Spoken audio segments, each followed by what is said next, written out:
Supreme court ने मंगलवार को नीट काउंसलिंग पर रोक लगाने से इनकार कर दिया। ये याचिका स्टूडेंट शिवांगी मिश्रा और 9 अन्य छात्रों ने रिजल्ट की घोषणा से पहले 1 जून को दायर की थी।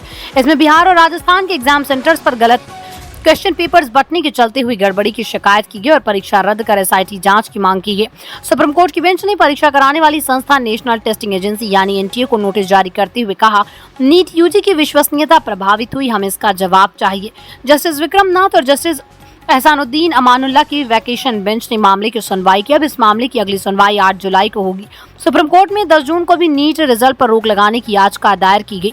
याचिकाकर्ताओं ने नीट UG एग्जाम 2024 में ग्रेस मार्क्स देने में मनमानी का आरोप लगाया। एक एग्जाम सेंटर के 67 स्टूडेंट्स को पूरे 720 मार्क्स मिले, इस पर भी याचिकाकर्ताओं ने संदेह जताया। सुप्रीम कोर्ट में दायर नई याचिका में 5 मई को आयोजित नीट UG एग्जाम का पेपर लीक होने की व्यापक शिकायतों का भी हवाला दिया गया। याचिका में कहा गया था कि रिजल्ट में ग्रेस मार्क देना NTA का मनमाना फैसला है। स्टूडेंट को 718 या 719 मार्क्स देने का कोई मैथमेटिकल आधार नहीं है।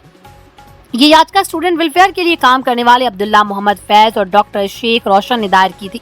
ये दोनों आंध्र प्रदेश और तेलंगाना में स्टूडेंट्स वेलफेयर के लिए काम करते हैं। देश भर में नीट UG 2024 को लेकर अलग अलग राज्यों में लगभग 20,000 स्टूडेंट्स ने याचिकाएं दायर की, जिसमें परीक्षा में गड़बड़ी की शिकायत की गई। ग्रेस मार्क के खिलाफ दायर की गई याचिका में कहा गया कि NTA ने अब तक ये नहीं बताया कि उन्हें स्टूडेंट्स को ग्रेस मार्क्स देने के लिए क्या तरीका अपनाया। वहीं एग्जाम के पहले NTA की तरफ से जारी इन्फॉर्मेशन बुलेटिन में भी ग्रेस मार्क देने के प्रावधान का जिक्र नहीं था। ऐसे में कुछ कैंडिडेट्स को ग्रेस मार्क देना सही नहीं है।